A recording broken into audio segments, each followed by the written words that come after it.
Hello friends, कैसे हैं आप सब लोग। जैसा कि आप लोगों को पता होगा कि नीट एग्जाम 5 मई वाले दिन आपका होने वाला है और बोर्ड एग्जाम के जो तैयारी कर रहे हैं उसके जस्ट बाद जिन लोगों को पेपर देना है नीट एग्जाम का, उनके मन में चल रहा होगा क्या सर नीट एग्जाम को हम सेल्फ स्टडी के द्वारा दे सकते हैं क्या? नीट एग्जाम के लिए हम लोगों को कितना प्रॉपर पढ़ाई करना चाहिए, कितना पढ़ना चाहिए, हम लोगों को कौन कौन से सब्जेक्ट आ सकते हैं, कितने नंबर का होता है, कितने सारे क्वेश्चन पूछे जाएंगे, क्या नेगेटिव मार्किंग इसमें होती या नहीं होती, क्या हिंदी में पेपर आएगा या इंग्लिश में पेपर आएगा, या कितने घंटे का पेपर होगा, और हमें गवर्नमेंट एग्जाम मतलब गवर्नमेंट मेडिकल कॉलेज चाहिए तो उसके लिए हमें कितने नंबर चाहिए होंगे।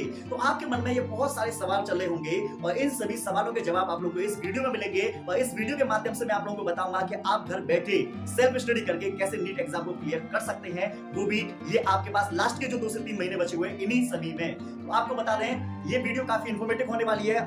इस वीडियो को आप लोग लाइक से सब्सक्राइब ज्यादा से ज्यादा करना है जिससे कि हम लोग मोटिवेट हो सके और आप लोगों के लिए और अच्छा कंटेंट लेकर आ सके। ठीक है, तो आप लोगों को बता दें आज इस वीडियो के माध्यम से 5 पॉइंट आप लोगों के क्लियर कराने वाला हूं, जिसमें कि सबसे पहले नंबर का मेरा पॉइंट है नीट यूजी 2024 की इंपोर्टेंट डेट। आप लोगों को ये डेट पता होनी चाहिए जिससे कि आप लोगों के मन में कोई भी डाउट ना रहे।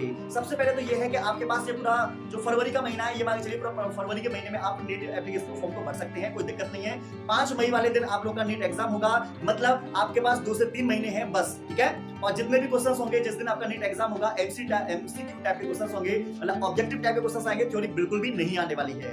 आपको बता दें अगर आपका एक प्रश्न ठीक हो जाएगा तो 4 नंबर आप लोगों को मिल जाएंगे। अगर एक प्रश्न गलत हो जाए मतलब एक प्रश्न गलत हो जाता है तो आपका 1 नंबर काट भी लिया जाएगा। लेकिन अगर आप किसी प्रश्न को छिड़कानी नहीं करते तो वो न्यूट्रल रहेगा, ना कटेंगे ना बढ़ेंगे। ठीक है, वो एमआरएस सीट पर आप लोगों का ये होने वाला है। आपको बबल्स भरने होंगे, बबल्स सिर्फ आप लोगों को ब्लू या ब्लैक पेन से ही भरना है और किसी भी चीज से आप लोगों को नहीं भरने हैं। ये तो आप लोगों को पता हो गया। 3 घंटे 20 मिनट का आप लोगों का पेपर होगा, 2 बजे पेपर स्टार्ट होगा सिर्फ जो है और 5 बजे का 20 मिनट पर आप लोगों का ये खत्म हो जाएगा। और आपको बता दें ये सारी इन्फॉर्मेशन बता दी और एडमिट कार्ड आप लोगों के आ जाएंगे। कब आ जाएंगे? नीट एग्जाम से मतलब कि 4 से 5 दिन पहले आप लोगों के एडमिट कार्ड आ जाएंगे। सारी इन्फॉर्मेशन ये वाली हो गई। अब दूसरे नंबर का है कि देखो इन्फॉर्मेशन जाना जरूरी है कि किसी भी एग्जाम को हम देने जा रहे हैं उससे पहले इन्फॉर्मेशन ना पता हो तो हम थोड़ा सा क्या कर सकते हैं, आपको दिक्कत हो सकती है। दूसरे नंबर का पॉइंट है नीट यूजी का सिलेबस हम लोगों को पता होना चाहिए। मतलब जिस एग्जाम को तुम देना जा रहे हो उस एग्जाम के बारे में आपको पता होना चाहिए कि क्या क्या आएगा, कैसे कैसे आएगा, कैसे तैयारी करनी है, ये जरूरी है।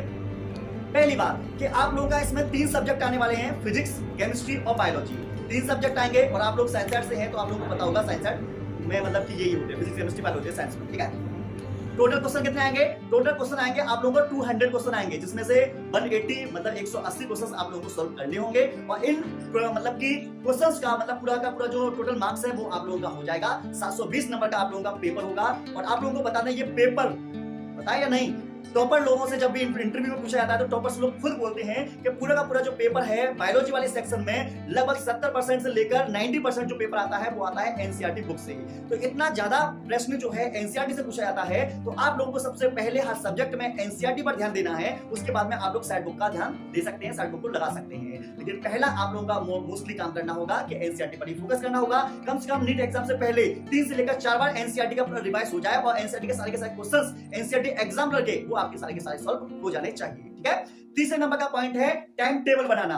देखो किसी भी चीज को आप करना चाहते हैं, किसी भी एग्जाम को क्रैक करना चाहते हैं तो आप लोगों को एक टाइम टेबल जरूर बनाना चाहिए जिससे कि कितने समय में हमें क्या पढ़ना है, कौन से सब्जेक्ट पर ज्यादा ध्यान देना है, ये सारी बातें हम लोगों को पता होनी चाहिए। तो आप लोगों को बता दें 3 सब्जेक्ट है, 3 सब्जेक्ट को बांट लीजिए। आप कैसे बांटेंगे कि मॉर्निंग के टाइम में उठकर आप सबसे पहले रीडिंग वाले सब्जेक्ट को पढ़ें जो आप लोगों को कॉन्सेप्ट अच्छे तरीके से समझ में आ जाए और वो है आप लोगों का बायोलॉजी। तो आप लोगों को बता दें आप मॉर्निंग के टाइम में बायोलॉजी को पढ़िए, अच्छे तरीके से पढ़िए, हाइलाइटर लेकर बैठिए, जहां जहां इंपोर्टेंट आपको बातें लगती हैं हाईलाइट कीजिए, डायग्राम्स को अच्छे तरीके से देखिए क्योंकि डायग्राम से भी क्वेश्चन यहाँ पर पूछे जाते हैं और एक एक पॉइंट को अच्छे तरीके से समझते हुए चलना क्योंकि यहाँ पर एक एक एनसीईआरटी की जो लाइन है वो काफी इंपोर्टेंट होती है। ठीक है, और आफ्टरनून में आप लोगों को क्या काम करना है, केमिस्ट्री को पढ़ना है, केमिस्ट्री के फॉर्मूलेस को याद करना है, केमिस्ट्री के जो कॉन्सेप्ट है उसको ध्यान देना है, केमिस्ट्री के न्यूमेरिकल्स को भी सॉल्व करना है और केमिस्ट्री के जो भी ऑर्गेनिक केमिस्ट्री है वो भी चीजों का जो उनकी मैकेनिज्म वगैरह है उसको भी आपको अच्छे तरीके से समझना होगा। और आपको बता दें आपको इवनिंग के टाइम में आप लोगों को क्या काम करना है, फिजिक्स को पढ़ना है। फिजिक्स में आप लोगों को बता दें न्यूमेरिकल्स आते हैं तो न्यूमेरिकल्स के मैथमेटिकल पोर्शन जो है वो आप लोगों को धीरे धीरे स्ट्रॉन्ग कर लेना चाहिए। उसके साथ साथ फिजिक्स के जो न्यूमेरिकल है उसके कॉन्सेप्ट को समझो, उसके फॉर्मूला को समझो, उसकी थ्योरी को समझो। ठीक है, और ज्यादा से ज्यादा आप लोगों को क्या करना है उसकी प्रैक्टिस करनी है। तो आपको बता दें इस तरीके से बांट सकते हैं। आपको हर सब्जेक्ट को 3 घंटे देना है, 2 घंटे कॉन्सेप्ट बनाने में और उसके साथ साथ में थ्योरी को पढ़ने में, नोट्स को पढ़ने में लगाना है आप लोगों को। और लास्ट का जो 1 महीना मतलब 1 घंटा जो बचेगा उसमें आप लोगों को उस सब्जेक्ट के क्या करने क्वेश्चंस लगाने हैं। ठीक है, किस तरीके से फिजिक्स केमिस्ट्री बायोलॉजी का आप लोगों को पढ़ना होगा। टाइम टेबल मैंने बता दिया किस तरीके से आप लोगों को पढ़ना होगा, लेकिन ये शेड्यूल होना चाहिए कि आप लोगों को डेली पढ़ना है, रेगुलर पढ़ना है, एक भी दिन आप लोगों को स्किप नहीं करना है। एक तो वैसे ही आपके पास समय कम है, इसमें भी आप कटौती करोगे तो आपके लिए ये बहुत ही घातक सिद्ध हो जाएगा।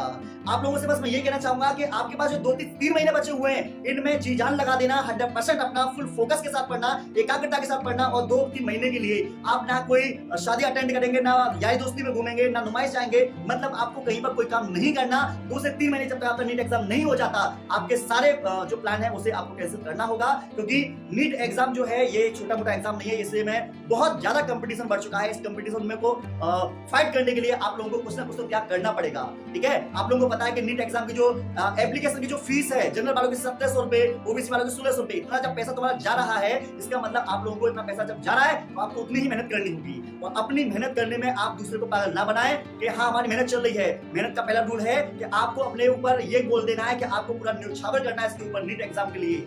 आपको बता दें समय कम है, पढ़ना बहुत ज्यादा है, तो इसलिए आप लोगों को पढ़ने के समय को ज्यादा बढ़ाना होगा और ऐसा पढ़ना होगा 100% एकाग्रता के साथ कि जो भी तुम पढ़ रहे हो आपके दिमाग में घुसना चाहिए। सिर्फ ऊपर से पढ़ने से काम नहीं चलेगा, क्योंकि ये बोर्ड एग्जाम नहीं है, कुछ भी कर दोगे। ये कंपटीशन एग्जाम है, कंपटीशन एग्जाम में कॉन्सेप्ट की ज्यादा जरूरत पड़ती है। ठीक है, आपको क्या काम करना है, नाइट के समय में क्या करना है, नाइट के समय दिन में जो भी तुमने पढ़ा है उसका पहले रिवीजन करो। रिवीजन करने के बाद में उस चैप्टर वाइज आप लोगों को क्या काम करना है, क्वेश्चंस को सॉल्व करना होगा। और क्वेश्चन सॉल्व करना भी जरूरी है, जिससे कि आप लोगों को पता चल सके कि कितने क्वेश्चंस आप लोगों के बन पा रहे हैं, कितने क्वेश्चंस नहीं बन पा रहे। और नहीं बन पा रहे तो क्यों नहीं बन पा रहे, उसमें क्या लॉजिक लग रहा है, क्या डाउट क्लियर मतलब ये है कि क्या डाउट आप लोग क्या आ रहे हैं, उसको आप लोग पता करना होगा। चौथे नंबर का पॉइंट है जो कि इंपोर्टेंट है बहुत ही ज्यादा, अपने वीक सब्जेक्ट या टॉपिक पर अधिक ध्यान देना। आप लोगों को बता दें कोई भी सब्जेक्ट हो सकता है, फिजिक्स केमिस्ट्री या बायोलॉजी, उसमें आप लोगों को कहां पर प्रॉब्लम्स आ रही हैं, कोई ना कोई तो प्रॉब्लम्स आ रही होंगी। ऐसी बात तो नहीं है कि आप भाई न्यूटन के छोटे बेटे हो जिससे कि आपको हर एक चीज समझ में आ जाएंगी, ऐसा नहीं है। हो सकता है कहीं ना कहीं आप लोगों को प्रॉब्लम्स आ रही हो, तो उन प्रॉब्लम्स को आपको क्या करना है, सॉल्यूशन लेना है, मतलब हर एक प्रॉब्लम को पकड़कर उसको सॉल्व करना होगा। तो इसके लिए सबसे अच्छा काम क्या करना है आप लोगों को, फिजिक्स केमिस्ट्री बायोलॉजी जो भी सब्जेक्ट में आपको प्रॉब्लम्स आ रही है, या तो आप अपने टीचर्स जो एक्सपर्ट हैं उससे आप सहायता ले सकते हैं, या आप लोग यूट्यूब की सहायता ले सकते हैं, या फिर आप लोगों को एक काम करना होगा कि किसी बेस्ट मतलब की जो बुक वगैरह है उसकी आप सहायता ले सकते हैं, गूगल की सहायता ले सकते हैं, कहीं से भी सहायता लो, ये मैटर नहीं करता। लेकिन आप लोगों को क्या काम करना है, हर एक डाउट को क्लियर करना ही होगा। जब डाउट क्लियर होंगे तो बहुत सारे क्वेश्चन आप लोगों के हो जाएंगे, नहीं तो डाउट की वजह से हो सकता है 20 से 25 क्वेश्चन आप लोगों के छूट जाए और आपको बाद में पछतावा हो। ठीक है, 5वें नंबर का पॉइंट है कि आपको क्या काम करना है, लास्ट के महीने में पेपर से 15-20 दिन पहले से स्टार्टिंग कर देनी है अपने मॉक टेस्ट लगाने की। मॉक टेस्ट जब लगाएंगे तो आप लोगों को क्या करना है, टाइमर लगा देना है। टाइमर लगाने के बाद में मॉक टेस्ट लगाना है और अपनी स्पीड को देखना कि आप सारे के सारे क्वेश्चंस को विद इन टाइम के अंदर कर पा रहे या नहीं कर पा रहे, कितने क्वेश्चंस आप लोगों के पास हो पा रहे हैं, कौन से क्वेश्चंस ऐसे हैं जो आपसे नहीं हो पा रहे, कौन सा सब्जेक्ट है, फिजिक्स केमिस्ट्री या बायोलॉजी। मतलब आपको ये पता चल जाएगा इस मॉक टेस्ट से कि टोटल क्वेश्चन में से कितने क्वेश्चन आप कर पा रहे हैं, कितने क्वेश्चन नहीं हो पा रहे, कौन सा क्वेश्चन नहीं हो पा रहा, कौन से सब्जेक्ट का नहीं हो पा रहा। मतलब जब आप इन चीजों की कमियों को अपनी को पता लगा लेंगे तो उन कमियों को आप सुधार भी सकते हैं। और पेपर से 10 दिन पहले आप लोगों को प्रीवियस ईयर के क्वेश्चंस को डेली एक सेट सॉल्व करना है, जिससे कि आप लोगों को ये पता चल सके कि 2019 में, 20 में, 22 में, 23 में किस तरीके के क्वेश्चंस को ज्यादा पूछा गया है, कौन से कॉन्सेप्ट को ज्यादा ध्यान देते हैं, क्वेश्चंस पूछने की लैंग्वेज क्या है, क्योंकि पेपर टफ जब बनता है जब क्वेश्चंस की लैंग्वेज बदल जाती है, तो लैंग्वेज किस तरीके से दे रखी है, क्वेश्चंस पूछने का आइडिया क्या है, मतलब सारी की सारी जो जानकारी वो पता चल जाएंगी। क्योंकि आज के समय में नेगेटिव टाइप के क्वेश्चंस, कथन टाइप के क्वेश्चंस, कॉलम टाइप के क्वेश्चंस, ऐसे क्वेश्चंस ज्यादा आ रहे हैं, डायग्राम वाले क्वेश्चंस ऐसे बहुत ज्यादा पूछे आ रहे हैं, जिससे कि आप प्रीवियस ईयर के क्वेश्चंस जब सॉल्व करेंगे तो आपको एक आइडिया लग पाएगा कि कौन से चैप्टर पर ज्यादा ध्यान देना है, कौन से कॉन्सेप्ट पर ज्यादा ध्यान देना है, कैसे क्वेश्चंस पूछे आ रहे हैं। इन सभी चीजों के बारे में आप लोगों को जानकारी तभी प्राप्त हो पाएगी। तो आई थिंक आप लोगों को सारी की सारी जो चीजें हैं मैंने आप लोगों को बता दी हैं। फिर भी आप लोगों के मन में आ सकता है कुछ अदर क्वेश्चंस भी आ सकते हैं कि सर बताइए हम तो यूपी बोर्ड से हैं, हिंदी मीडियम से हैं, पेपर हिंदी में आएगा या नहीं। आप पेपर मतलब एप्लीकेशन फॉर्म भरते समय आप हिंदी को टिक कर देना, तो आपका पेपर हिंदी और इंग्लिश दोनों में पूछा जाएगा। हो सकता है तुम्हारे मन में आ रहा हो कि सर नीट एग्जाम की हमें तैयारी करनी है, कितने घंटे डेली पढ़ें, तो आपको बता दें ऑन एवरेज आप लोगों को 10 से लेकर 12 घंटे डेली पढ़ना ही चाहिए। बात में नहीं, उसके साथ मन में आ सकता है कि गवर्नमेंट मेडिकल कॉलेज के लिए हम लोगों को कितनी मेहनत करनी होगी, जिससे कि कितने स्कोर करना होगा जिससे कि हमारा अच्छा मेडिकल कॉलेज मिल जाए। तो आप लोगों को बता दें आप 550 से लेकर 650 के बीच में आप नंबर ले आइए, आपको मेडिकल कॉलेज आराम से गवर्नमेंट मिल जाएगा। आपके मन में चल सकता है कि सर अभी मैं 16 साल का हूं तो क्या मैं नीट एग्जाम दे पाऊंगा, तो मैं कहूंगा नहीं दे पाओगे।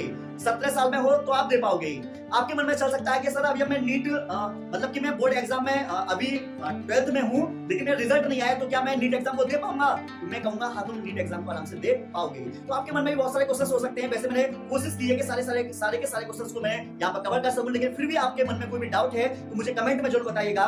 और आप लोगों को बता दें, कोई भी समस्या है आपको टेंशन नहीं लेना, बायोलॉजी के लिए मैं तैयार खड़ा हुआ हूँ, और अदर बहुत सारे आप लोगों को टीचर मिल जाएंगे, वहां पर भी आप लोगों को सीखने को मिल जाएगा। ठीक है, अगर कोई भी समस्या है तो मिलते हैं नेक्स्ट वीडियो में। लेकिन अगर आप नीट की पूरी इन्फॉर्मेशन जानना चाहते हैं तो मेरी इस प्लेलिस्ट को जरूर देखना, इससे आप लोगों को बहुत कुछ सीखने को और भी मिलेगा। चलो मिलते हैं नेक्स्ट वीडियो में।